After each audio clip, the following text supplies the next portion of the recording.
नमस्कार दोस्तों, आप सभी का स्वागत है हमारे चैनल पर।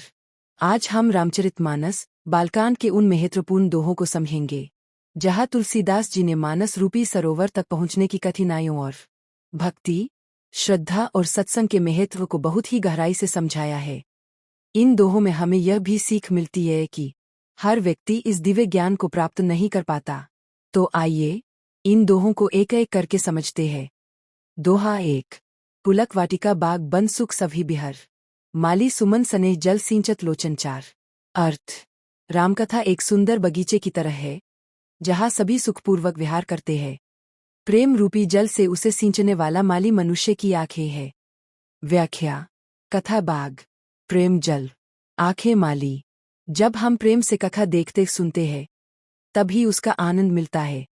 दोहा 2।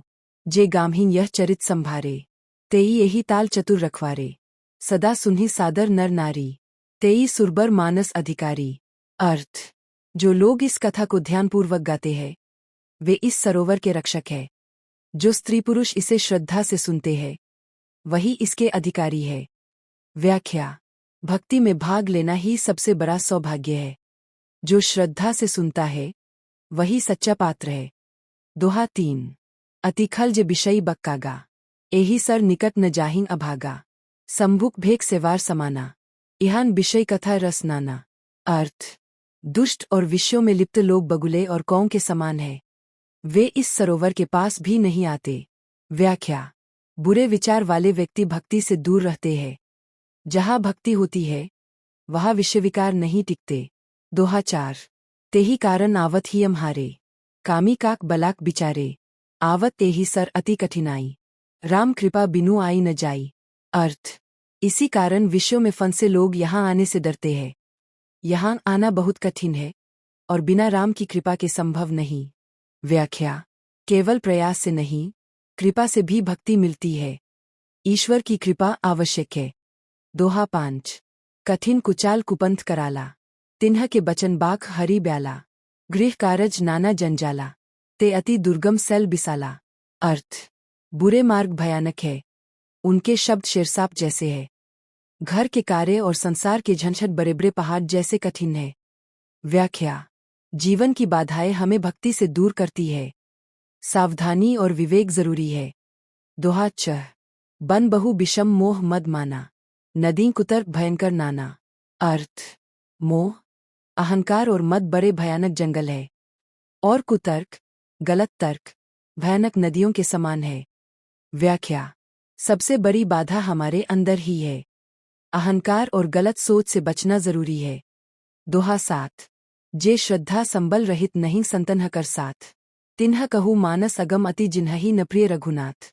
अर्थ: जिनके पास श्रद्धा नहीं है और संतों का साथ नहीं है और जिन्हें रामप्रिय नहीं है उनके लिए यह मानस बहुत कठिन है। व्याख्या: श्रद्धा प्लस सत्संग भक्ति का मार्ग। इनके बिना आध्यात्मिक ज्ञान प्राप्त नहीं होता। दोहा 8। जौन करी कष्ट जाई पुनि कोई, जाथी नींद जुराई होई, जरता जार बिषम उर लागा, गयहु न मज्जन पाव भागा। अर्थ: यदि कोई कठिनाई से यहाँ पहुँच भी जाए तो वहाँ पहुँचते ही उसे आलस्य, नींद आ जाती है। अज्ञान रूपी खंड के कारण वह स्नान, लाभ नहीं कर पाता। व्याख्या: अवसर मिलने पर भी हम आलस्य कर देते हैं, यही सबसे बड़ी बाधा है। दोहा 9। करी न जाई सर मज्जन पाना, फिरी आवई समेट अभिमाना, जौन बहुरी को पूछन आवा, सर निंदा करी ताही बुझावा। अर्थ: कुछ लोग इस सरोवर में स्नान, लाभ नहीं कर पाते और अभिमान लेकर लौट आते हैं। फिर जब कोई उनसे पूछता है तो वे सरोवर की ही निंदा करने लगते हैं। व्याख्या: असफलता का दोष लोग खुद पर नहीं, दूसरों पर डालते हैं। अहंकार उन्हें सच्चाई स्वीकार नहीं करने देता। यही आध्यात्मिक प्रगति में सबसे बड़ी बाधा है। दोहा 10। सकल विघ्न व्यापी नहीं तेही, राम सुकृपा बिलोखिन जेही, सोई सादर सर मज्जन करई, महाघोर त्रेताप न जरई। अर्थ: जिस पर राम जी की कृपा होती है उसे कोई बाधा नहीं रोक सकती। वह श्रद्धा से इस सरोवर में स्नान करता है और तीनों प्रकार के दुखों से मुक्त हो जाता है। व्याख्या: भगवान की कृपा से सब आसान हो जाता है। त्रेताप, दैहिक, दैविक, भौतिक दुख समाप्त हो जाते हैं। भक्ति ही सच्चा समाधान है। दोहा 11। ते नर यह सर तजही न काऊ, जिन्ह के राम चरण भल भाऊ। जो नहाई चहे ही सर भाई, सो सत्संग करो मन लाई। अर्थ, जिन्हें राम के चरणों से प्रेम है, वे इस सरोवर को कभी नहीं छोड़ते, और जो इसमें स्नान करना चाहते हैं, उन्हें सत्संग करना चाहिए।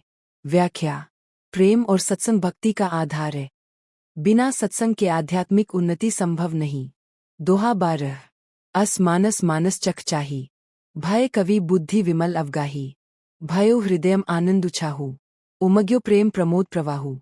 अर्थ, जब कवि ने इस मानस को हृदय की आंखों से देखा और उसमें डूबे, तो उनकी बुद्धि शुद्ध हो गई और हृदय में आनंद और प्रेम का प्रवाह उमड़ पड़ा। व्याख्या, सच्चा अनुभव भीतर से होता है। भक्ति से मन, बुद्धि और हृदय सब बदल जाते हैं। दोहा 13। चली सुभग कविता सरिता सो, राम विमल जस जल भरिता सो। सरजू नाम सुमंगल मूला, लोक वेद मत मंजुल कूला। अर्थ, यह सुंदर कविता एक नदी के समान प्रवाहित होती है, जिसमें रामजी का पवित्र यश जल के रूप में भरा है। इसका नाम सरयू है, जिसके किनारे लोकमत और वेदमत है। व्याख्या, रामकथा पवित्र नदी, राम का यश जल, यह पूरे समाज और धर्म का आधार है। दोहा 14। नदी पुनीत सुमानस नंदिनी, कलिमल त्रिन तरु मूल निकंदिनी। अर्थ, यह पवित्र सरयू नदी, मानस, कलयुग के पाप रूपी घास और वृक्षों को जड़ से उखाड़ देती है। व्याख्या, यह कथा पापों को नष्ट करने की शक्ति रखती है। भक्ति से जीवन शुद्ध और निर्मल बनता है। तो दोस्तों, इन दोहों से हमें यह महत्वपूर्ण सीख मिलती है। अहंकार हमें ज्ञान से दूर कर देता है। भगवान की कृपा और सत्संग से ही सच्चा लाभ मिलता है। रामचरितमानस एक पवित्र नदी की तरह हमारे जीवन को शुद्ध करता है। अगर हम इसे श्रद्धा और प्रेम से अपनाएं, तो हमारा जीवन आनंद और शांति से भर सकता है। अगर आपको यह वीडियो पसंद आया हो, तो लाइक करें, शेयर करें और चैनल को सब्सक्राइब जरूर करें। धन्यवाद। जय श्री राम।